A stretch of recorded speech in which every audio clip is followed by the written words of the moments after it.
আজ আমরা তৈরি করব দমে যাওয়া পারফেক্ট দম বিরিয়ানি। সুগন্ধি চাল, নরম মাংস আর দমে যাওয়া ঘ্রাণ মন ভরে যাবে। আর খেতে তো অসাধারণ। সবই পাবেন আজকের রেসিপিতে। চলুন শুরু করা যাক। প্রথমে আমরা মাংস ম্যারিনেট করে নেব। এখানে আমি নিয়েছি খাসির মাংস, ভালো করে ধুয়ে পানি ঝরিয়ে নিয়েছি। এবার এতে দিব আদা বাটা 2 চামচ,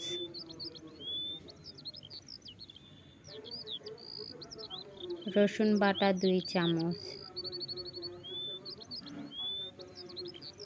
তেজপাতা 4 থেকে 5টি, 1 কাপ দই দিব,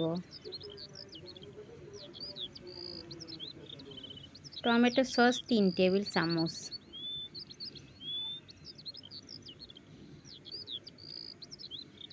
লবণ 1.5 চামচ দিব। আপনারা স্বাদ অনুযায়ী দিয়ে দিবেন। গুঁড়া মরিচ 1.5 চামচ দিব। আপনাদের পছন্দ মতো অনুযায়ী নিয়ে নেবেন। জিরা গুঁড়া 1 চামচ দিয়ে দিব।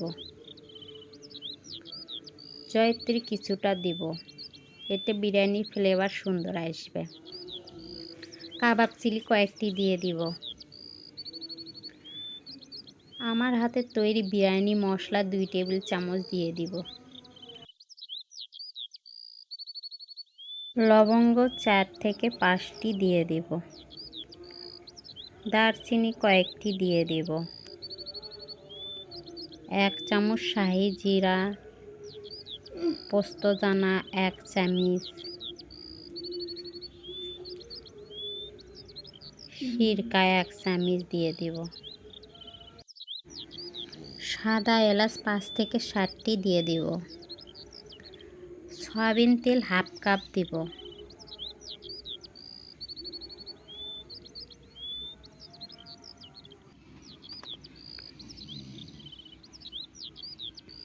এবার সব উপকরণ একসাথে ভালো করে মিশিয়ে নেব।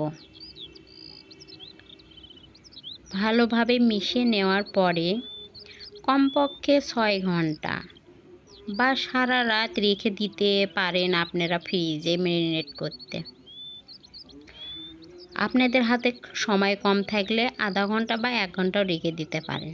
সারা রাত রেখে দিলে মাংসটা নরম এবং মাংসের ভিতর মশলাটা ভালোভাবে ঢুকবে, ফলে স্বাদটা বেড়ে যাবে। ম্যারিনেট হওয়ার পাশাপাশি আমি এখন চাল ভালো করে ধুয়ে 1 ঘন্টার মতন ভিজিয়ে রাখব। আমি চিনি গুঁড়া চাল নিয়েছি, আপনারা বাসমতি বা অন্য কোনো চাল ব্যবহার করতে পারেন। আগে থেকে আমি কয়েকটা আলু ছিলে নিয়ে লবণ দিয়ে মেখে নিয়েছি। এখন সেগুলো ভালো করে ভেজে নিব। প্রথমে আমি এই তেলে পেঁয়াজ বেরেস্তা করে নিয়েছিলাম 2 কাপ। ভিডিও করতে ভুলে গিয়েছিলাম।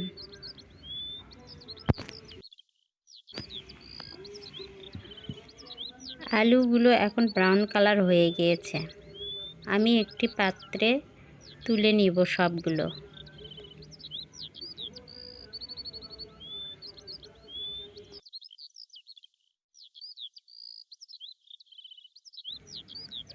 এবার আমি একটি পাতিলে পর্যাপ্ত পরিমাণ পানি নিয়েছি। আপনারাও বেশি করে পানি নিয়ে নিতে পারেন। বেশি পানির ভিতর চাল সেদ্ধ করলে চালটা ঝরঝরে হয়ে যাবে। এই পানির ভিতর তেজপাতা, দারচিনি, ছোট এলাচ, বড় এলাচ, শাহি জিরা, লবণ বেশি করে দিয়ে দিবেন। চাল যতটুকু লবণ গ্রহণ করা ততটুকু করে নেবে, তার বেশি করে নেবে না। লবণ আমি 3 টেবিল চামচ দিয়েছি। 2 টেবিল চামচ তেল দিয়েছি।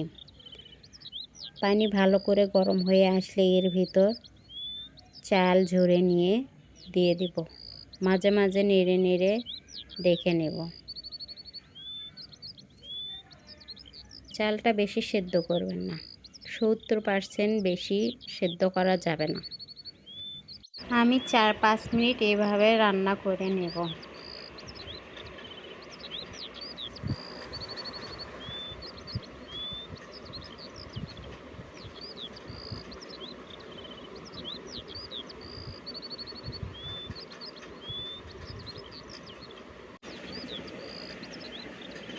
আমি এখন চালটা নেড়ে চেড়ে দেখে নিব আমার চালটা কত পার্সেন্ট সেদ্ধ হয়ে এসেছে।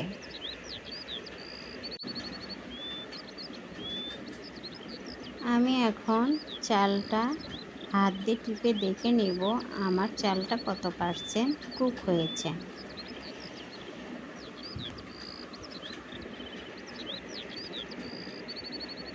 আমার চালটা রান্না হয়ে গেছে। আমি এখন ছাঁকনি দিয়ে ছেঁকে পানি ঝরিয়ে নেব।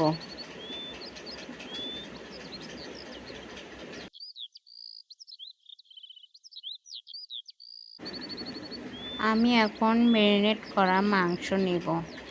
এর উপর জয়ফল ক্রাশ করে দিয়ে দেব।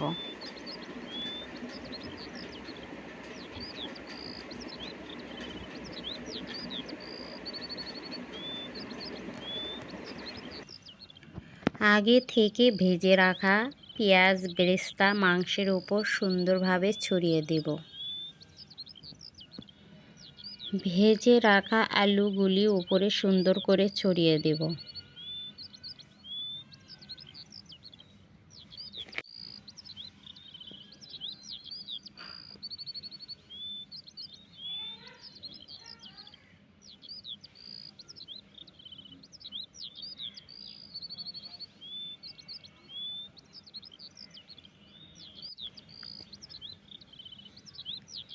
এর ওপর বিরিয়ানি মশলা ছিটিয়ে দেব।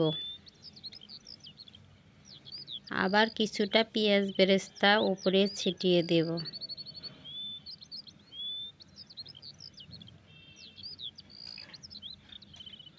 কয়েকটি আলু বখরা দিয়ে দেব।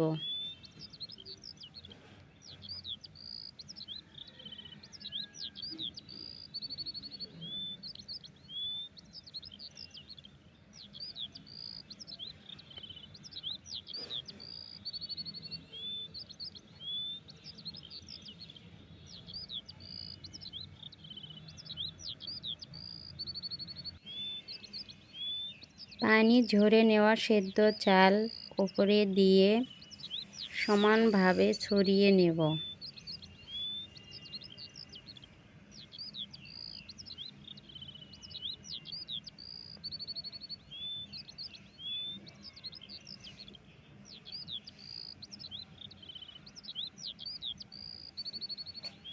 কিছুটা পেঁয়াজ বেরেস্তা উপরে দিয়ে দেব।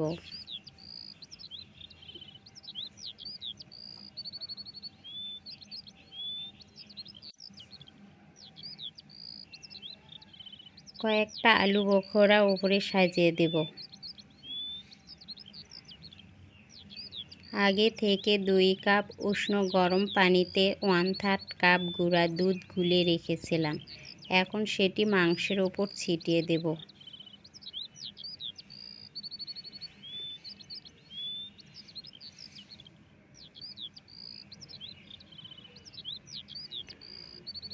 কয়েকটি কাঁচামরিচও ছড়িয়ে দেব অতিরিক্ত ঘ্রাণ ও স্বাদের জন্য। পরিমাণ মতন ঘি উপরে ছিটিয়ে দেব। পরিমাণ মতন আটা ও পানি মিশিয়ে পেস্ট তৈরি করে ঢাকনির চারপাশে লাগিয়ে ভালোভাবে সিল করে দেব, যেন ভাপ বাহিরে না বের হয়। যদি ঢাকনিতে কোনো ছিদ্র থাকে তবে তা অবশ্যই ভালোভাবে বন্ধ করে দিতে হবে।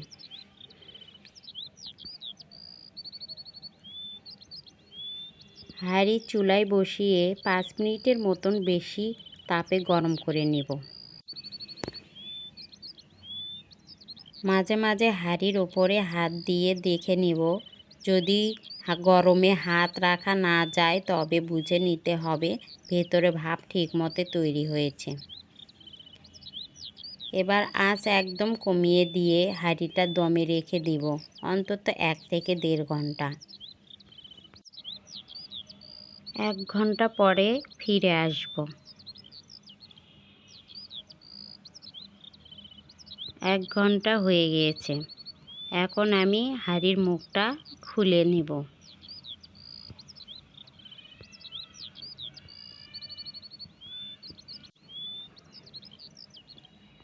দেখুন সুন্দর ঘ্রাণ বের হয়েছে।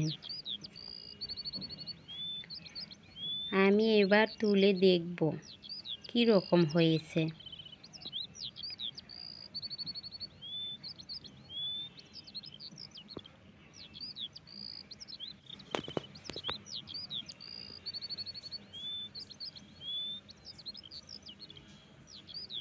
মাংস পুরো নরম, চাল ঝরঝরে, একদম পারফেক্ট দম বিরিয়ানি।